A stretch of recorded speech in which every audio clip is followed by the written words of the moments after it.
nggak bisa bohong ya. Yang bohong kan cuma mata, bisa main mata ya. Tapi wajah itu bisa menyimpan data-data kebencian dan data-data kasih sayang. Dan antum nggak akan bisa bermain dengan raut wajah ya. Ada orang punya keberaniannya mirip dengan keberanian Rasulullah, kita pun takjub. Ada orang yang halim, yang sifatnya lembut seperti halimnya Rasulullah, itulah Al-Habib Umar. Beliau itu hatta liyaum saya dengar videonya atau ketemu beliau itu nggak ada ngomongin orang walau marrah. Kalaupun nyebutin kelompok Wahabi itu nyebutnya pakai sindiran ya. Tapi Wahabi nyebut beliau Dajjal. Coba lihat di videonya. Al-Habib Umar zuriat Nabi disebut Dajjal, yang nyebut Wahabi. Ente kira siapa Wahabi ini? Hah? Siapa kira-kira yang nyebut zuriat Nabi, yang akhlaknya terpuji, nggak pernah ngata-ngatain orang, disebut Dajjal sama dia. Terus Mahdinya dia kayak gimana tuh? Mahdinya yang nyebut Habib Umar itu sebagai, kita nggak tahu tuh ya. Betul ada Habib kasar, kita tahu. Ada Habib yang emosional, wajar dia manusia kok. Ya wajar. Mungkin si Habib itu dapat keberanian Rasulullah. Syuja'atun Nabi kan ada di sini. Ada hilm lembut, ada syuja'ahnya. Ya barangkali Habib-Habib yang berani, suaranya keras itu kebagian syuja'ahnya, tapi kurang dapat hilmnya.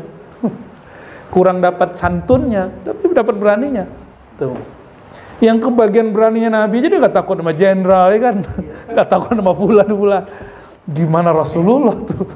Saya husnuzon aja sama mereka, walaupun saya kemudian tidak mengikuti pola itu. Kita nggak sanggup ngikutin pola-pola mereka itu.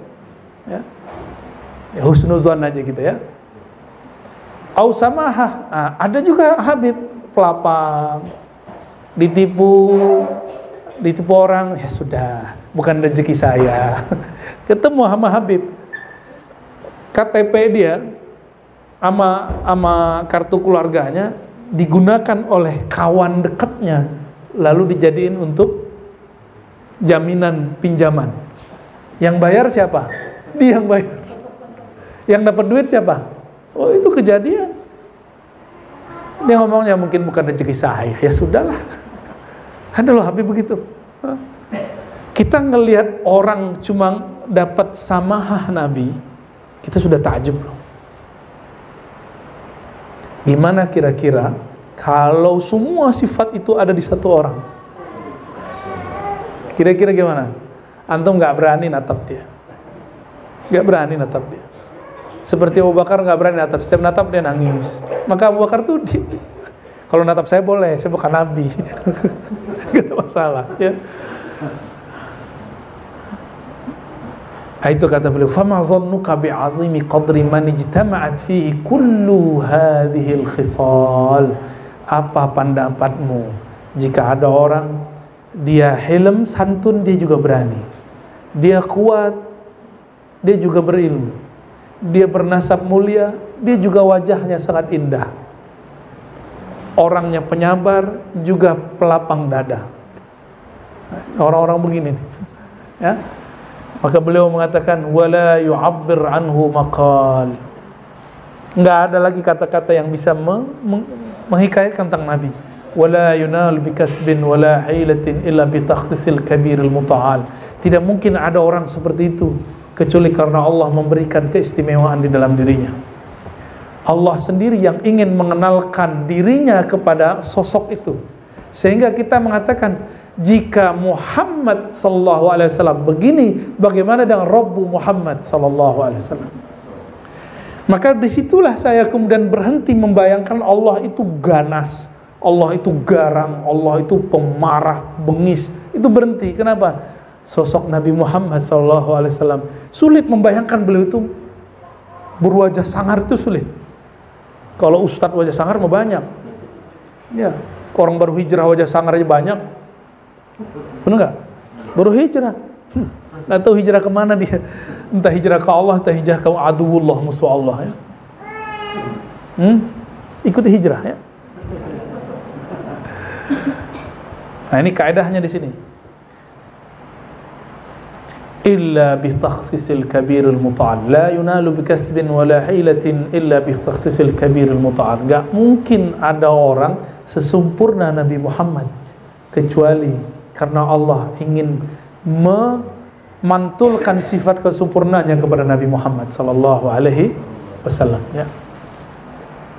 Min fadilatin nubuwati wal risalah wal khulla wal mahabbah. Ya. Jika para semua rasul dan nabi itu disebut nubuwah, ada nubuat pada dirinya, ada di nabi semua. Nabi siapa yang gelarnya Khalil? Nabi Ibrahim, itu juga ada di nabi. Nabi siapa yang berkalam-kalam dengan Allah? Kalam. Nabi Musa, itu ada di nabi. Nabi siapa yang disebut Ruhullah? Itulah Isa. Puncaknya pada Nabi Muhammad SAW. Nabi siapa yang diajarkan semua nama? Itulah ada semuanya pada Nabi Muhammad sallallahu alaihi wasallam. Ya. Min fadilatin nubuwah risalah wal khulla wal wahabba wal istifa wal isra wal ru'yah. Ya. Nabi siapa yang minta ketemu, minta melihat Allah, nggak dikasih. Cuma dikasih berbicara tapi tidak dikasih melihat. Nabi Musa. Sedangkan Nabi Muhammad diberikan melihat, diberikan juga bicara. Jadi antum jangan bayangkan malaikat Jibril itu bisa nengok-nengok Tuhan gitu, nggak bisa dia. Ngelirik Allah juga nggak bisa dia. Ya, yang bisa ketemu Allah cuma Nabi Muhammad. Di alam semesta hanya satu sosok yang bisa ketemu Nabi Muhammad, yang ketemu Allah SWT, yaitu Nabi Muhammad SAW. Dan yang sanggup melihat Nabi dan dia tidak menangis, tidak diam bisa, itu cuma Sayyidina Ali. Sayyidina Abu Bakar tunduk, Umar merinding, Utsman malu. Sayyidina Ali sanggup pasang badan. Maka Nabi bilang, babul ilm, dia pintuku. Hebatnya para sahabat itu, ya. Wajar, Sayyidina Ali saudara sepupunya, juga mantunya. Sayyidina Utsman hanya mantu. Sayyidina Umar, Sayyidina Abu Bakar hanya mertua. Mertua sungkan sama mantu. Itulah Nabi Muhammad SAW. Kalau antum gimana? Kebalik ya. Wajar ya, kita bukan nabi ya. Warru'yah. Ya. Nah, ini sifat-sifat kenabian, tapi ini langsung menjadi namanya. Sahibul mahabbah berarti Habibullah, khullah berarti Khalilullah, risalah berarti Rasulullah, Isra berarti yang disebut sahibul Isra wal Mi'raj. Warru'yah, sahibul ru'yah, yang boleh ketemu Allah cuma Nabi Muhammad SAW. Bayangin coba, Nabi Muhammad sama sendal-sendalnya naik. Itu bahasa kasarnya gitu, ya. Nabi Adam cuma ngelihat pancaran cahaya pingsan. Wajar dong Nabi Musa bukan Nabi Adam, ya.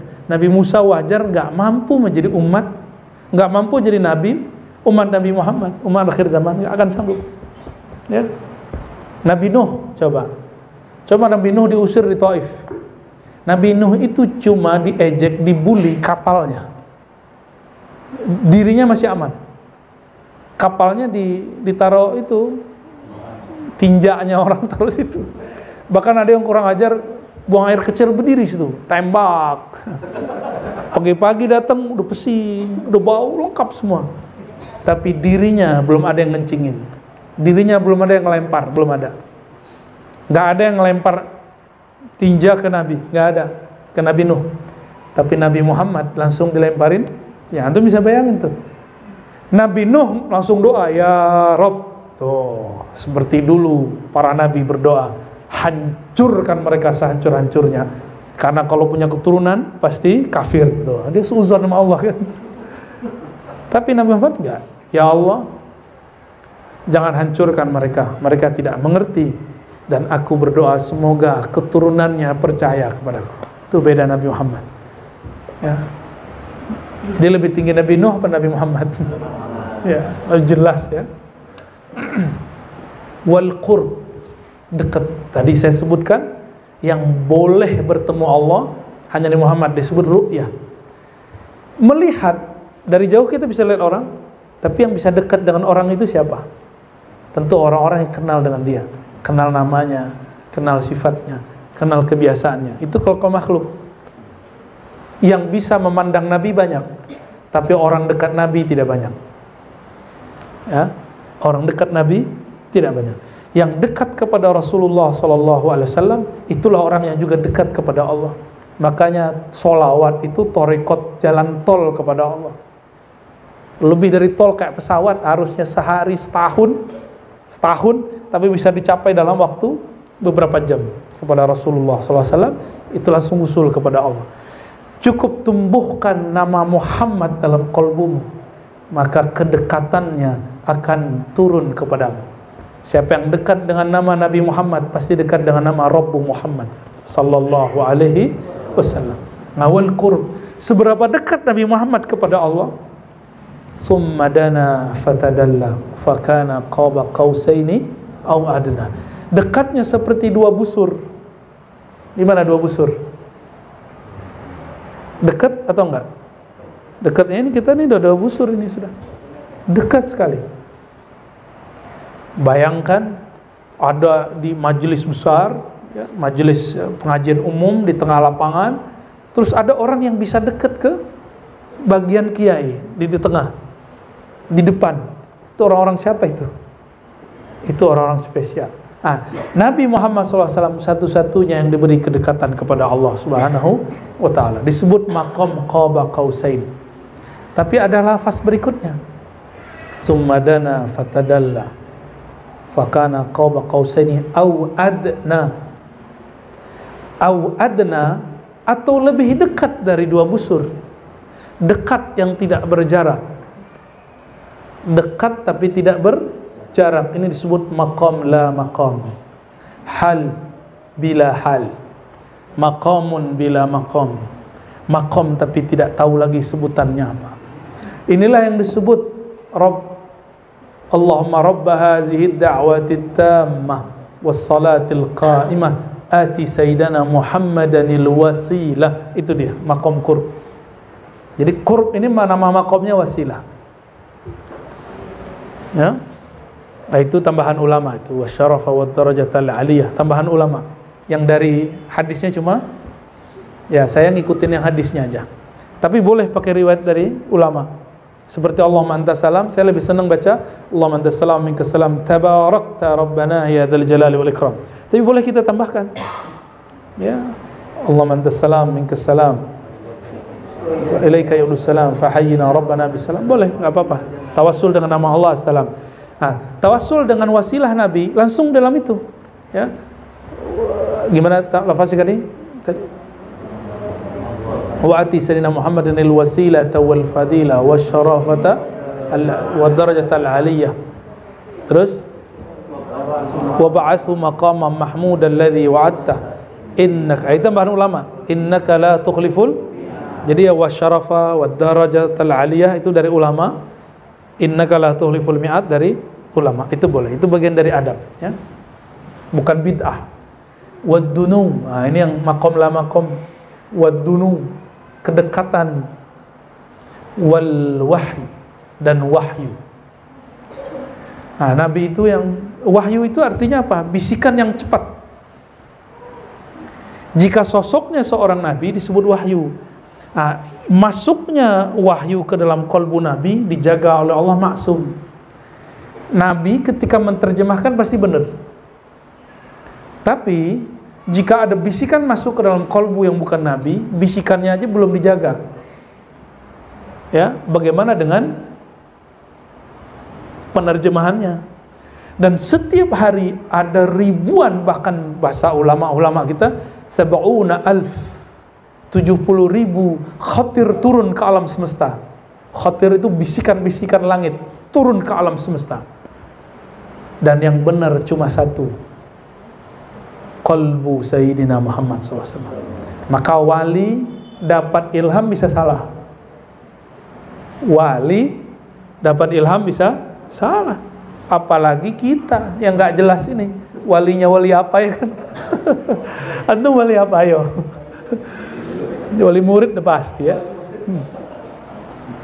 Wali masih bisa salah, dapat khatir, dapat bisikan. Gimana dengan kita-kita ini? Ya syukur-syukur kalau kita ini wali. Kalau bukan wali,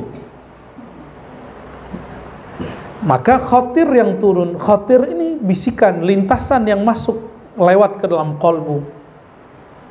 Kolbu yang bisa dijaga hanya kolbu yang di situ ada nur Nabi Muhammad sallallahu alaihi wasallam, ngikutin kepada yang di sana.